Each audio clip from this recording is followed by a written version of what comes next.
الخير ابتغاء وجه الله ومرضاته وقربه وثوابه سبحانه وتعالى. أما بعد. Jadi insya-Allah tuan-tuan ibu yang dirahmati Allah Subhanahu wa taala, kita teruskan lagi muzakarah kita pada kitab Indahnya Hidup Bersyariat. Kita dah masuk solat berjemaah. Solat apa? 127.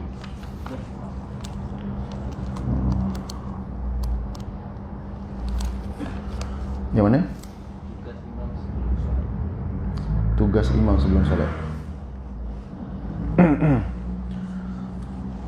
Qala muallif rahimahullahu ta'ala wa nafa'ana wa iyyakum bi'ulumihi fid dharaini amin Allahumma amin. Baik, muka surat 127, buku baru. Buku lama saya tak pasti muka surat buku apa. Surat apa? Jadi tajuk dia tugas imam sebelum solat. Dilarang seorang menjadi imam jika di belakangnya ada orang yang lebih pandai dan utama kecuali orang berkenaan itu menolak.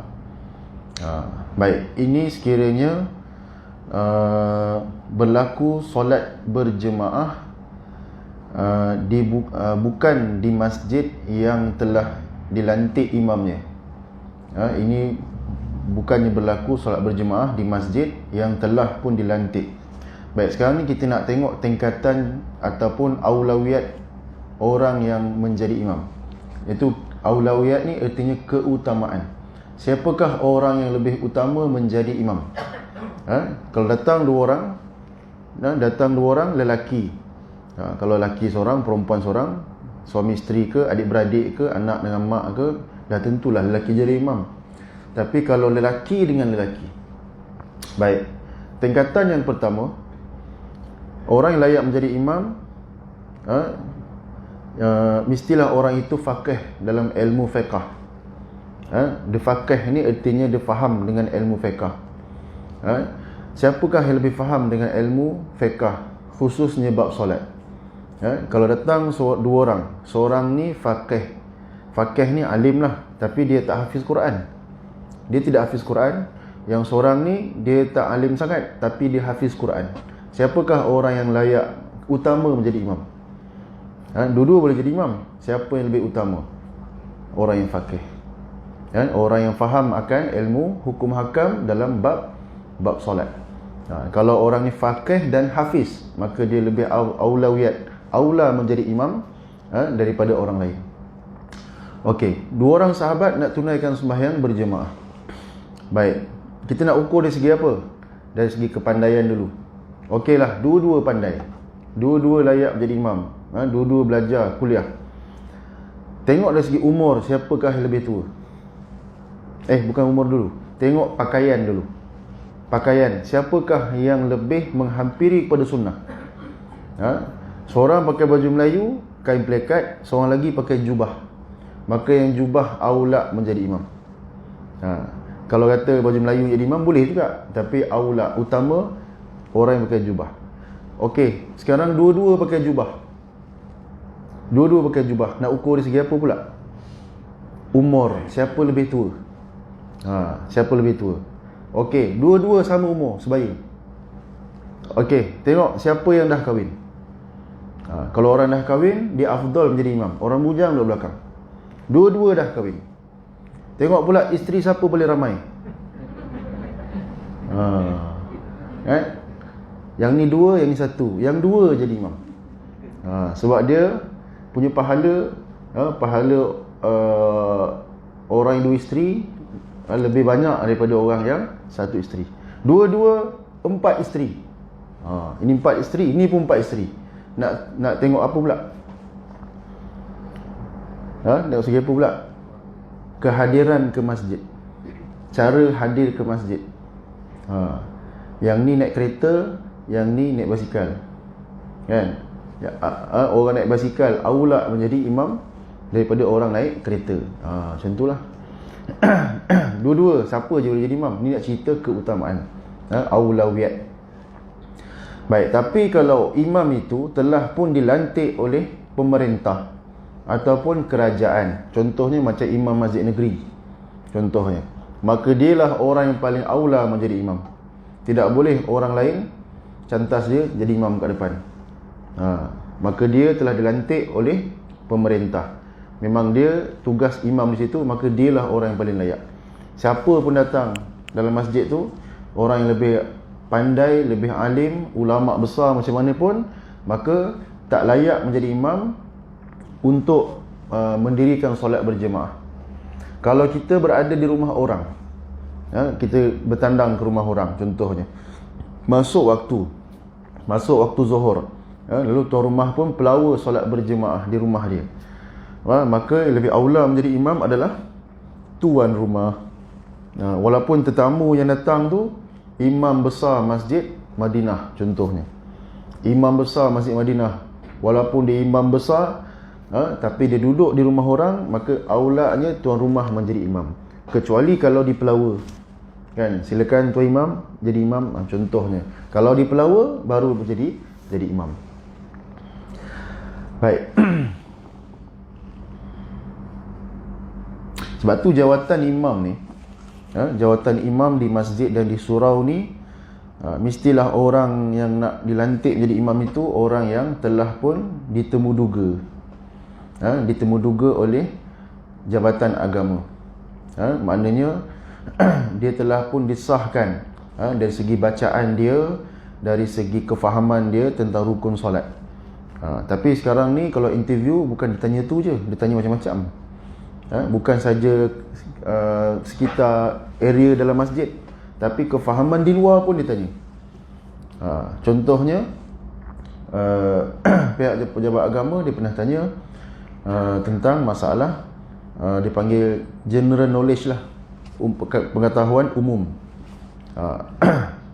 Adik ipar saya pernah diinterview oleh pejabat agama untuk menjadi imam di Melaka. Di antara soalan dia adalah apa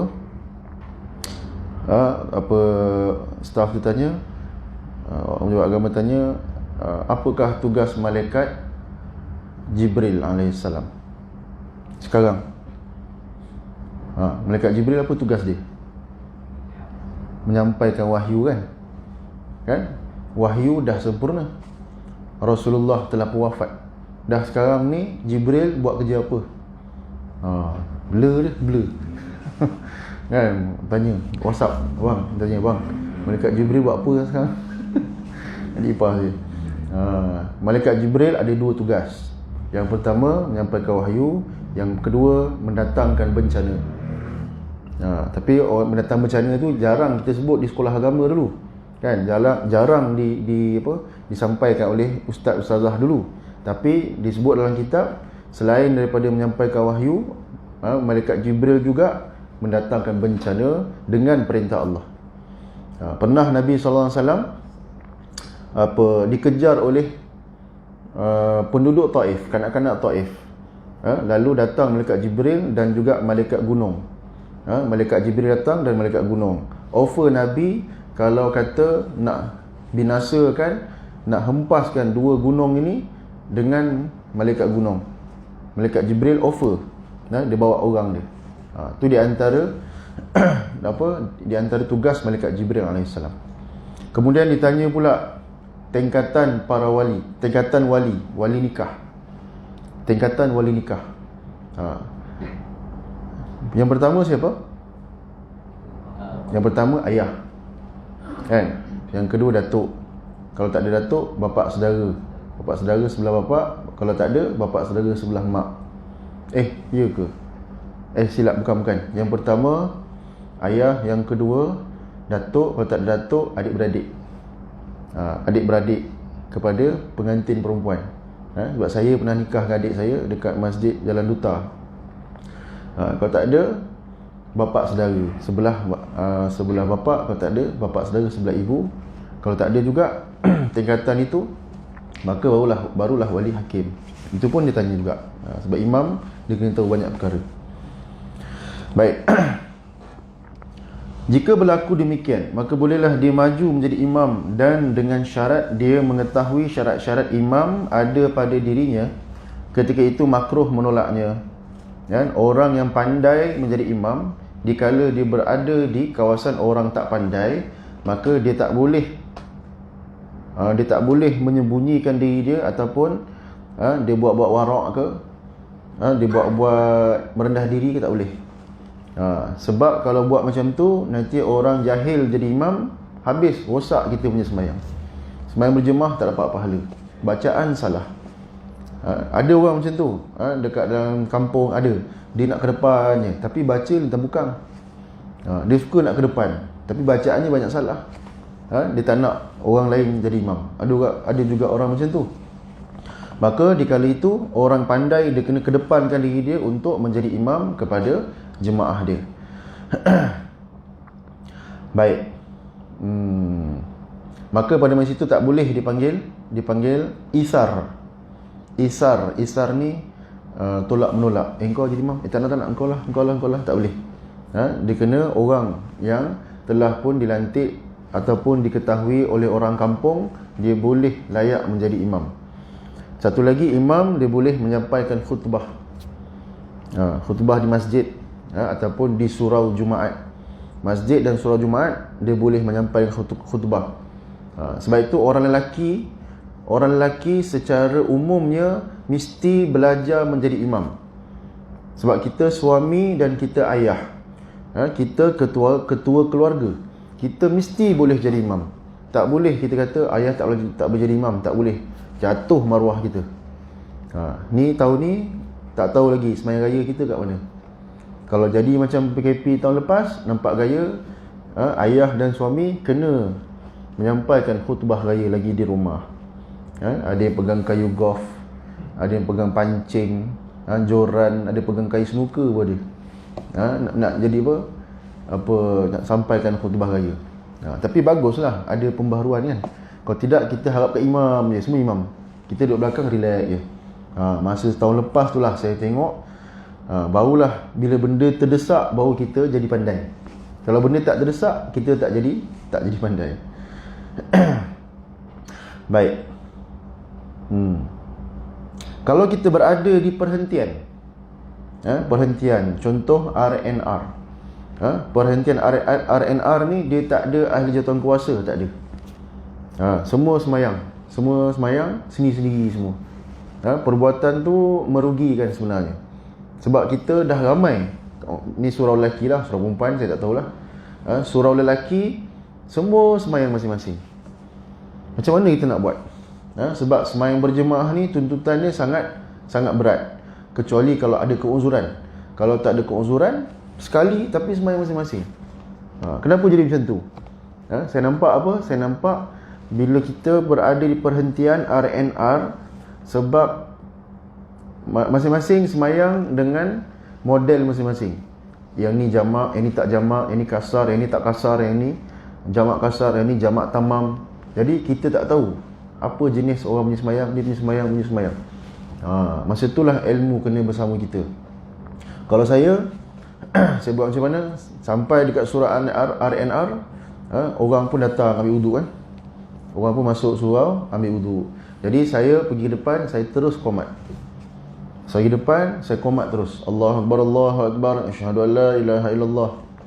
Kita syiarkan solat berjemaah. Jadi orang tengok kita pakai kopiah, orang akan terus tolak kita.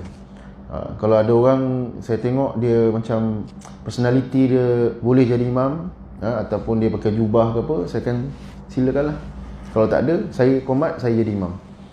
Kita syiarkan. Jadi pencetus kepada amalan agama, kita dapat ganjaran pahala banyak. Jangan sembahyang seorang-seorang. Ada orang dia takut dia jadi imam. Dia takut orang cuit. Orang cuit dia jadi imam. Allahu Akbar, cuit jadi imam. Dia takut. Jadi dia rapat ke dinding. Dia rapat ke dinding tu belah kiri dia. Jadi belah kanan tak selamat. Seluar dia kat situ, spender dia kat situ. Jadi orang nak sembahyang jemaah sebelah dia pun risau juga. Yang ni dinding, yang ni spender. Kalau tersujud atas spender ni, hilang mati hitam. Jadi dia sembahyang seorang-seorang, selesa. Orang perempuan tak tahu kes tu, keadaan macam tu dalam surau lelaki. Macam tu lah keadaan dia. Tapi tak tahulah kalau perempuan buat perangai macam tu kan.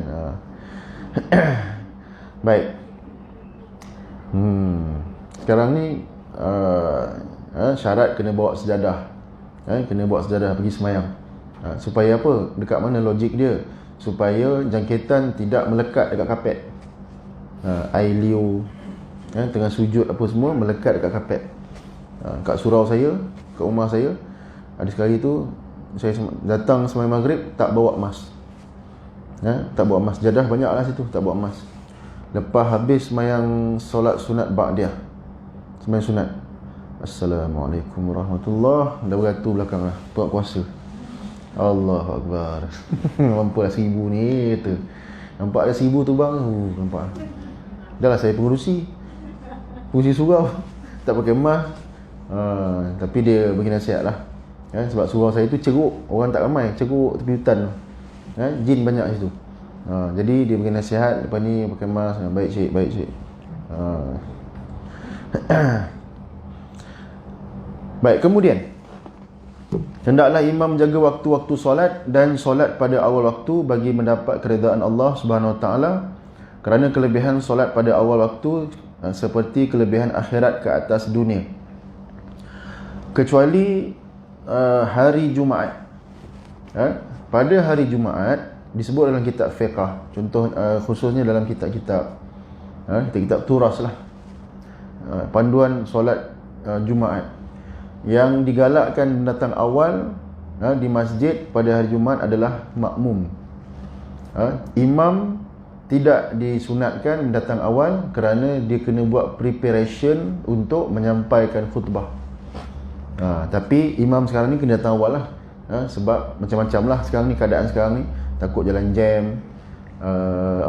Sekarang pun di masjid dah ada bilik imam, boleh tunggu di situ. Orang nak kerja, pergi kerja cepat pada sekarang, keadaan sekarang lah. Tapi membuat preparation, persediaan untuk menyampaikan khutbah dengan terbaik itu adalah penting untuk khatib pada hari Jumaat. Dia tak boleh sama je setiap minggu. Khatib ni dia kena buat satu pembaharuan bila dia menyampaikan khutbah. Satunya tajuk, yang keduanya intonasi suara. Intonasi suara, semangat. Tajuk pun mesti semangat. Tak boleh tajuk biasa-biasa je. Marilah mencintai sungai kita, kata. Allah tajuk kata. Cintailah sungai kita. Orang pun lelap je. Dia kena tajuk-tajuk yang mana menyentuh sampai ke dasar hati jemaah. Barulah segar macam tu. Macam dekat negara Arab. Negara Arab kalau khutbah, kita khutbah berapa lama? 15 minit. 15-20 minit. Dekat negara Arab 1 jam. 1 jam setengah. Tak ada teks. Macam lepas habis solat Jumaat tu, macam nak pergi perang. Dia punya penyampaian itu macam lepas tu nak pergi perang. Zaman saya belajar tu. Tapi dah biasa duduk dengar penyampaian dia. Siapa yang boleh faham bahasa Arab, dia seronoklah dengar. Kalau tak faham, kita dengar je lah khatib tu menyampaikan. Baik. Kemudian keuzuran berjemaah. Solat berjemaah tidak boleh ditinggalkan kecuali ada keuzuran. Secara asasnya dalam mazhab Syafi'i, menghadiri solat berjemaah hukumnya sunat muakkad.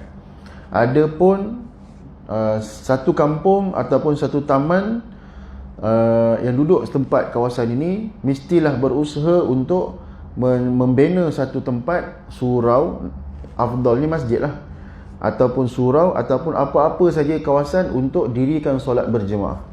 Kalau tidak, satu kampung berdosa, satu taman berdosa.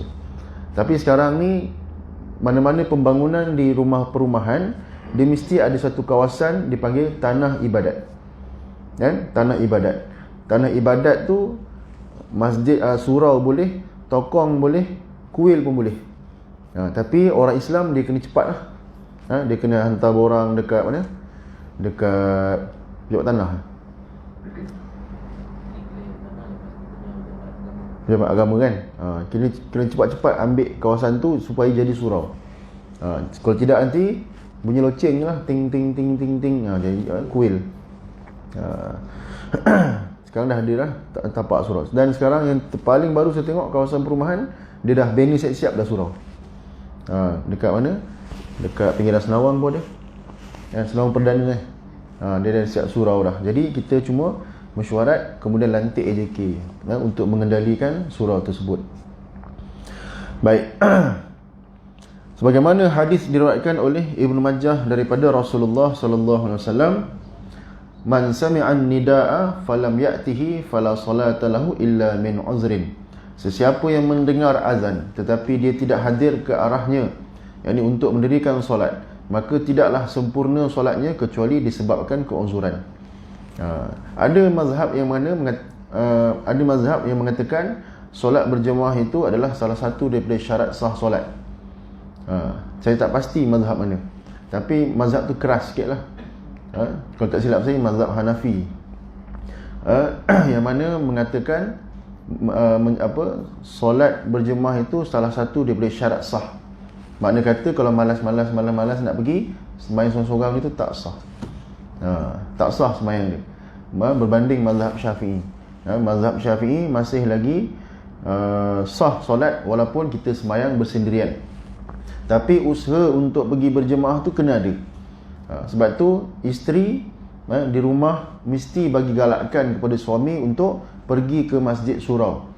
Kalau tidak, rugilah keluarga kita. Kerana dalam masjid surau ni dia ada nur, cahaya, hidayah, yang mana ibu bagi segala masjid adalah Masjidil Haram. Semua masjid dalam dunia, surau dalam dunia, semua menghadap ke tempat yang satu, iaitu Kaabah. Kaabah itu adalah Masjidil Haram. Maka saya pernah dengar satu ceramah daripada satu orang ulama India. Maka rahmat yang turun di mana Masjidil Haram itu, diagih-agihkan nur rahmat itu kepada semua masjid seluruh dunia. Jadi kita datang berjemaah di masjid, berjemaah di masjid, seolah-olah kita mencedok rahmat tu bawa balik rumah. Khususnya suami. Orang perempuan sebenarnya asalnya tidak digalakkan datang masjid surau. Orang perempuan datang ke masjid surau bukan tujuan solat berjemaah nombor satu, bukan.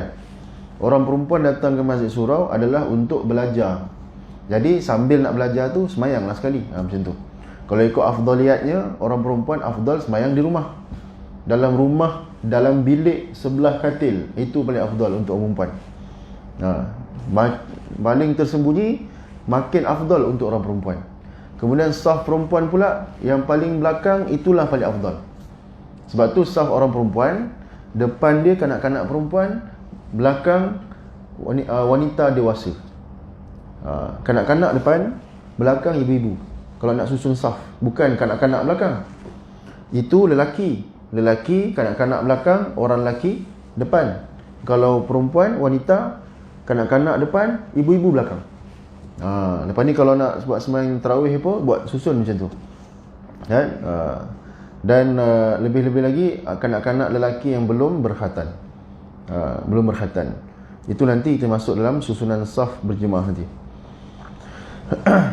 Antara keuzuran solat berjemaah di antaranya adalah cuaca terlampau sejuk. Cuaca terlampau sejuk yang mengakibatkan sakit contohnya. Ataupun tak ada baju sejuk. Kalau negara-negara yang ada musim sejuk yang melampau sangat, maka kalau dia bergantung kepada orang jugalah. Kalau dia orang yang tak tahan sejuk di luar, maka untuk dia solat berjemaah di rumah. Saya berpengalaman duduk di Yaman dulu, ada musim sejuk. Tapi antara bilik kita punya bilik dengan musola kita dekat je lah. Cuma mujahadahnya daripada bilik nak pergi masuk bilik air. Mujahadah betul. Dia datang angin tu, sejuk. Keluar tu boleh tahan sejuk lagi. Dah ambil uduk nak patah balik masuk bilik. Tebal ni, pakai sweater tebal. Musim sejuk sampai pecah bibir, pecah kaki. Tapi belum dikira uzur lagi lah, sebab musola tu dekat. Yang kedua, hujan lebat. Hujan lebat yang menghalang untuk kita pergi ke masjid surau. Tapi sekarang ni dah ada kereta, tak ada apa-apa masalah sebenarnya. Kita start kereta, jalan je lah. Yang ketiga, terpaksa buang air. Masa nak start motor tu lah nak terberak. Contohnya nak start motor, maka kita buang air dulu, kemudian barulah kita datang ke masjid untuk dirikan solat berjemaah. Dalam satu hadis Nabi SAW, satu orang yang mana dia berhajat, bukan berhajat, dia pergi ke masjid untuk dirikan solat berjemaah. Tengok-tengok jemaah dah habis, dan imam dah bagi salam, imam tengah doa, tengah zikir, lalu dia pun solat bersendirian.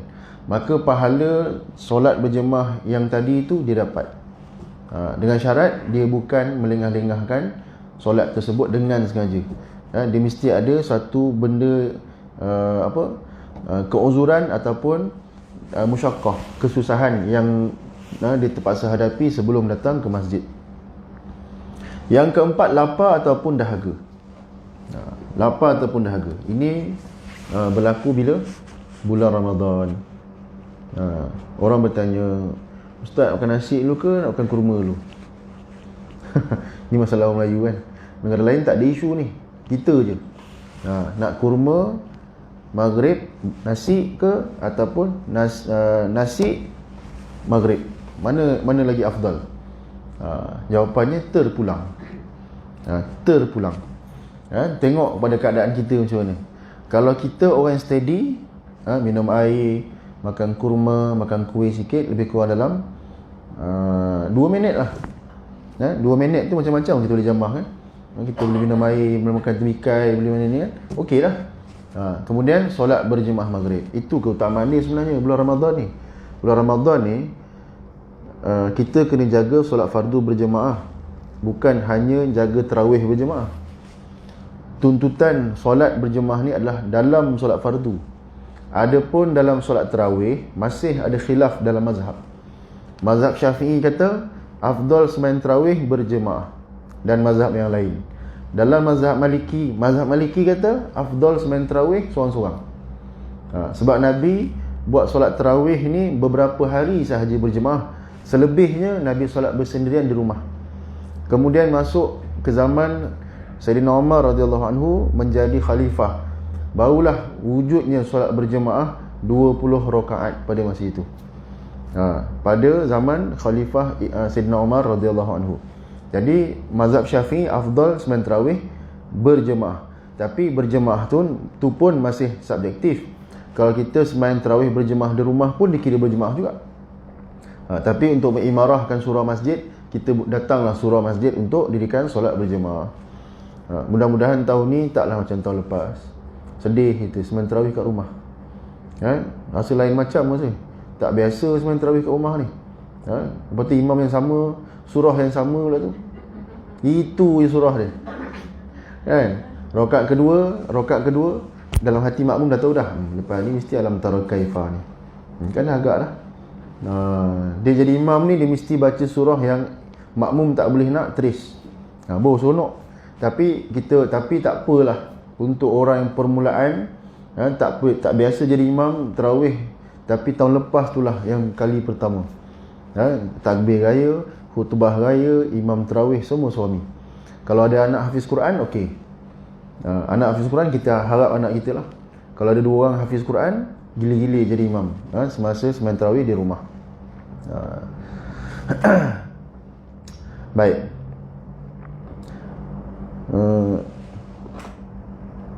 Satu lagi masalahnya, sambung tadi sembahyang tarawih. Masalahnya kalau ada setengah orang yang mana dia ni jenis makan, dia suka layan makan. Kena pula siakap 3 rasa. Dia belik mati ikan tu, kan, dia kopak insang ikan tu, dihisap tulang apa semua kan. Lalah maghrib pukul 8 suku. Gagallah puasanya pada hari tu. Gagal. Sebab apa? Kita mementingkan hawa nafsu pada waktu maghrib melebihi daripada perintah Allah. Mementingkan hawa nafsu. Sedangkan bulan Ramadan ni bulan yang mana kita nak berperang dengan nafsu kita, tapi kalah dalam waktu maghrib. Kemudian dekat-dekat nak isyak, segak pula kita nak pergi ke tarawih. Itu yang songsang tu. Sepatutnya kita jaga solat fardu berjamaah maghrib dan juga solat isyak. Itu yang utama. Tarawih itu nombor 2, bukan nombor 1. Baik. Kemudian takut pemiutang meminta hutang kepadanya di tengah-tengah jalan sedangkan ia benar-benar tidak mampu. Ini pun subjektif juga. Tak semualah pemiutang yang macam ni kan. Tapi ada orang dia hutang dia tak nak bayar. Terpaksalah orang tu roadblock di tengah jalan. Kan Pak Lobai ni dia tahu ni, tengah azan ni mesti pergi masjid surau ni. Kita block dia dekat tengah jalan. Yang keenam, takut kepada orang zalim. Takut kepada orang zalim. Contohnya macam negara China. Negara China di satu kawasan tu, orang Islam dilarang berpuasa di bulan Ramadan, disuruh makan babi. Siapa yang tak ikut cakap penguasa, maka dia akan ditangkap, diseksa dan dibunuh. Di negara China. Kita alhamdulillah, kita syukur pada Allah. Tak ada pun keadaan kita macam tu. Dan sekarang ni pun dah buka surau masjid dan diluaskan skala jemaah tu pun dah alhamdulillah. Selangor lah, Selangor wilayah sekarang dah diperbanyakkan. Maknanya orang dah boleh ramai dah. Tapi masih ikut SOP lah. 30 je, 30 orang. Sebelum ni 5 orang kan. Kawan saya dia jadi khatib khutbah dekat Puchong kan. Boring kan, dia khutbah depan 5 orang kan. Nak semangat apa? 5 orang depan. Seorang lelap, seorang lagi termenung, seorang lagi tengok imam mata merah. Seorang lagi tengok pintu masjid. Kan, boring lah khatib macam tu. Sekarang dah dibesarkan sikit lah jumlah jemaah. Baik, tapi ada juga orang tak datang masjid surau dengan alasan apa? SOP kita lah. Dia kata semayang berjemaah di masjid sekarang ni tak ikut sunnah Nabi. Solat kena jarak. Nak buat macam mana? Bukan kehendak kita, bukan kehendak masjid, bukan kehendak AJK masjid. Ni kehendak undang-undang negara. Jadi baik semayang kat rumah. Semayang Jumaat pun tak ikut sunnah. Ada orang, tapi tak ramai lah orang macam ni. Tapi ada juga alasan kenapa tak semayang Jumaat? Masjid dah penuh, pagar dah tutup. Padahal dia melambat-lambat sampai masjid tutup pun ada juga. Ini ujian iman kita lah. Sekarang ni ujian iman kita. Tapi saya rasa seronok sekarang ni. Seronok, bukan seronok apa, dalam keadaan susah payah nak masuk masjid ni, bukan masuk panggung wayang, nak masuk masjid, tapi kita masih lagi berusaha, sanggup untuk susah payah. Lebih-lebih lagi anak muda. Budak-budak muda saya tengok datang pakai mask, bawa sejadah, beratur kan. Padahal benda tu menyusahkan nafsu dia kan, berbanding kita orang dewasa lah. Kita tak apalah, kita orang lama. Budak-budak umur belasan tahun, 20-an, beratur, pegang sejadah, Allah Akbar kata kan. Nampak seronok sebab benda tu kalau fikirkan itu menyusahkan. Dah lah semayang tu menyusahkan untuk orang umur macam tu. Zaman saya macam tu lah. Tapi mereka berusaha juga untuk masuk masjid. Tu yang saya seronok tengok kan. Betul, orang yang jaga kaunter tu jangan garang sangat kan. Janganlah bongih mana. Kalau orang tertinggal sejadah kan, spare lah sikit 2-3 helai kan, ataupun mask kan. Orang tak bawa terlupa. Kadang-kadang orang tengah jalan on the way daripada tempat kerja kan, tertinggal pula sejadah kat rumah. Jangan garang sangat. Baik. Siap sedia untuk bermusafir, takut kalau terlewat. Yang ketujuh, siap sedia untuk bermusafir, takut kalau terlewat atau ditinggalkan oleh kawan-kawan. Kalau dia pergi semayang jemaah, kawan-kawan tinggalkan dia. Dia pula jenis berkawan dengan orang tak semayang. Macam tu. Sebab tu kalau kita bermusafir ke, macam saya biasa konvoi dengan kawan-kawan kan.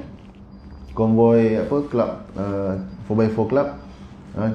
Sekarang ni kelab saya buat bantuan, hantar bantuan kepada orang terjejas. Satu NGO ni dia sediakan pack-pack bekalan makanan kering, lebih kurang 150. Setiap bulan ada 150 pack. Jadi mereka tak ada pick up untuk bawa. Jadi dia panggil kelab saya, lebih kurang kelab saya ramai lah, cuma dia perlukan 10 biji truk je lah untuk pick up barang-barang tu, hantar ke rumah orang yang terjejas. Rumah asnaf, rumah ibu tunggal, rumah orang sakit, supaya mereka dapat makanan. Jadi seronok macam tu. Lepas tu bila masuk waktu je semua singgah masjid semayang. Semayang kat masjid. Nampak kesatuan kat situ. Dah isyak ke? 8:41. Dah. Okey, insya-Allah. Ada soalan setakat ni?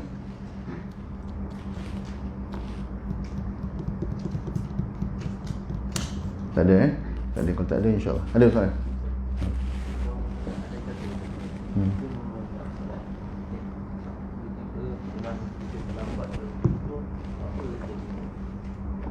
Sembahyang Jumaat terlambat tutup, kena buat solat zuhur lah.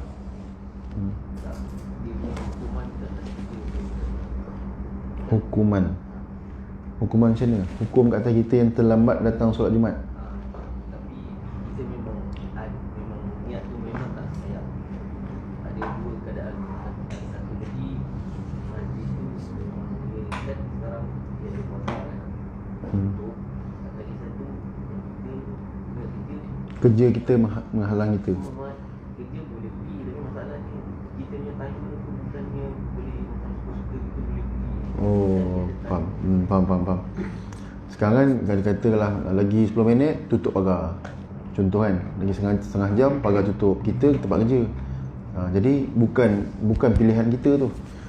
Jadi dalam keadaan sekarang ni, suasana negara dah macam ni, kita tak berdosa. Kerja kita tu kita punya tanggungjawab. Kerja tanggungjawab, sembahyang Jumaat pun tanggungjawab. Tapi sekarang ni pandemik, undang-undang dah macam ni, kita pun tak boleh awal ke masjid. Jadi nak buat macam mana? Kita buat solat zuhur lah. Kita tak berdosa. Melainkan kalau memang kita dah keluar awal. Majikan kata, okey, semua boleh keluar pukul 12. Tapi melepak, makan nasi kan, lambat-lambat, itu berdosa lah. Kalau macam keadaan Abang Zul ni, tak berdosa lah. Baik, insya-Allah nanti kita akan sambung pada hari akan datang. Mudah-mudahan Allah Ta'ala bagi taufik dan hidayah kepada kita untuk kita amal dan kita sampaikan. Subhanakallahumma wa bihamdika asyhadu an la ilaha illa anta astaghfiruka wa atubu ilaik. Bismillahirrahmanirrahim. Wal 'asri innal insana lafi khusr illa alladhina amanu wa 'amilus solihati wa tawasaw bil haqqi wa tawasaw bis sabr. Walhamdulillahirabbil alamin. Taqabbalallahu minna wa minkum.